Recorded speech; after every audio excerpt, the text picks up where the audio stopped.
Kota Solo telah mengalami perjalanan panjang peradaban manusia.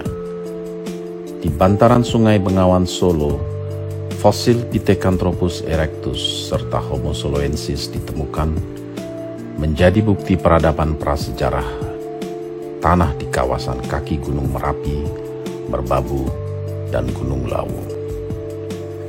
Di kawasan itu juga banyak tersisa artefak dari kejayaan kerajaan Hindu dan Buddha, yang juga merupakan tanah berdirinya kerajaan Mataram dan lokasi keraton Kasunan Surakarta hingga hari ini.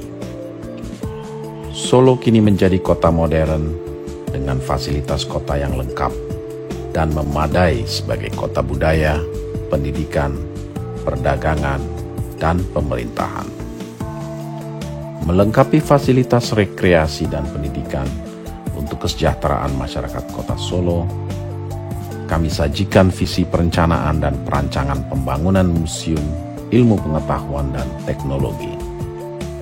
Museum yang bermanfaat untuk memperkenalkan secara luas perkembangan ilmu pengetahuan dan teknologi terkini dengan cara yang canggih dan rekreatif. Museum yang dilengkapi dengan eksibisi pada skala yang sesungguhnya, yang juga dilengkapi dengan wahana-wahana yang memudahkan pengunjung mengerti dan memahami informasi yang disampaikan. Museum Ilmu Pengetahuan dan Teknologi ini terdiri dari ruang-ruang eksibisi ilmu pengetahuan, antara lain eksibisi sains matematika,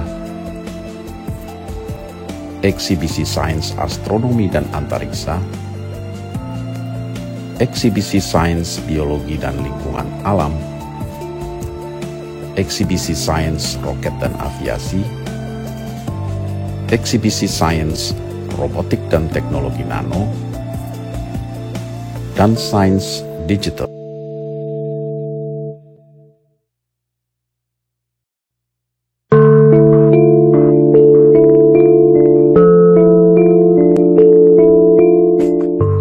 Bangunan arsitektur yang berbentuk kontemporer dengan menara-menara trapezoid selain merupakan simbol Gunung Merapi, Merbabu, dan Gunung Lawu, dari kejauhan bangunan museum ini seolah merupakan siluet rumah-rumah pedesaan beratap joglo di atas hamparan bantaran persawahan.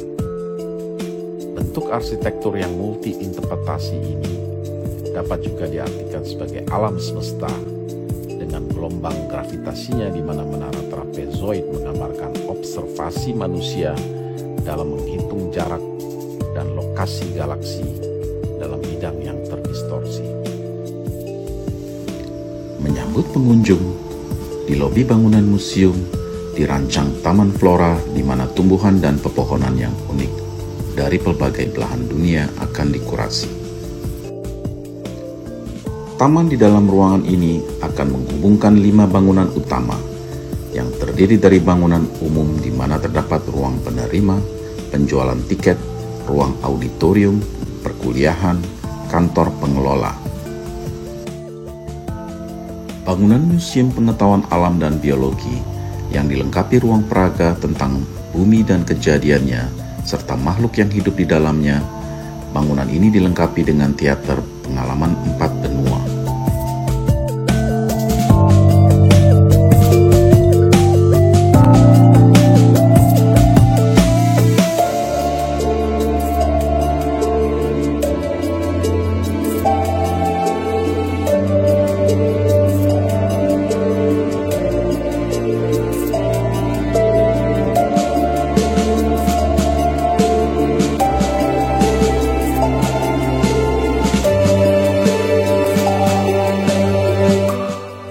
Menara trapezoid pada museum dirancang untuk mendapatkan ruang yang sangat tinggi pada atrium-atrium eksibisi. Di situ dapat dipamerkan objek dengan skala dan proporsi yang benar, seperti memamerkan roket, kerangka dinosaurus, atau gugusan tasa surya kita.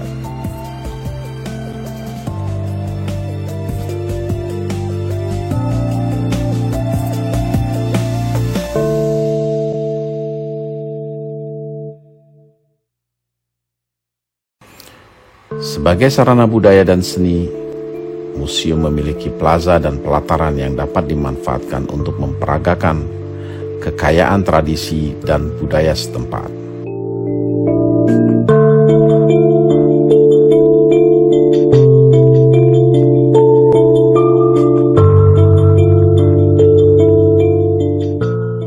Museum akan dilengkapi dengan teater-teater perkuliahan dan seminar, serta laboratorium dan perpustakaan bagi ilmuwan dan peneliti nasional.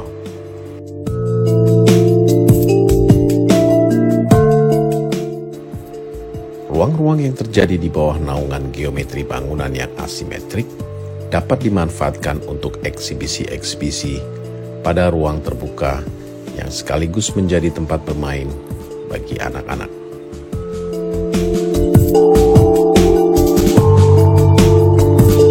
Pelataran museum bukan hanya menjadi hutan kota yang mensekwester karbon, tapi juga sarana belajar bagi masyarakat, di mana terdapat perpustakaan, taman botani, serta taman permaculture sebagai sarana pembelajaran budaya agro bagi masyarakat.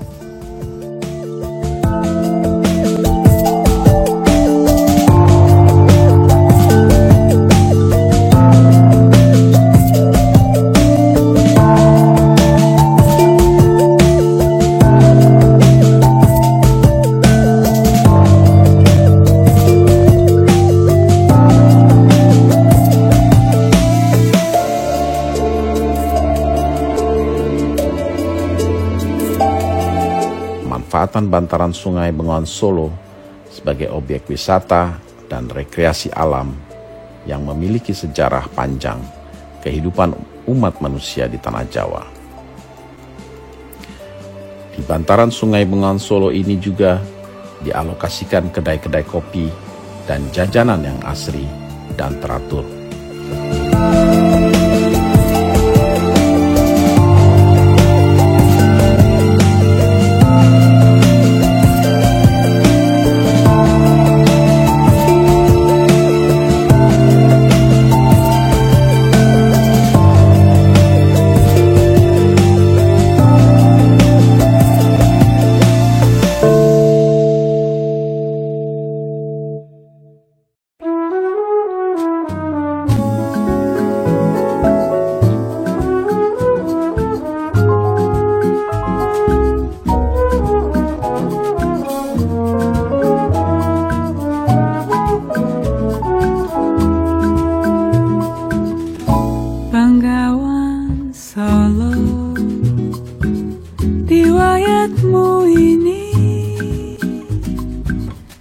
Sedari dulu jadi perhatian insani.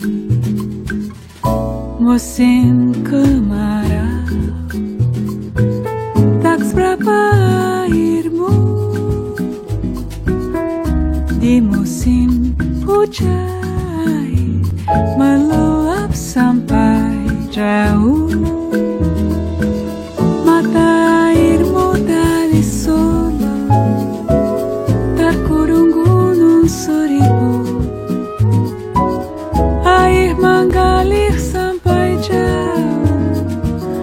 Akhirnya ke laut,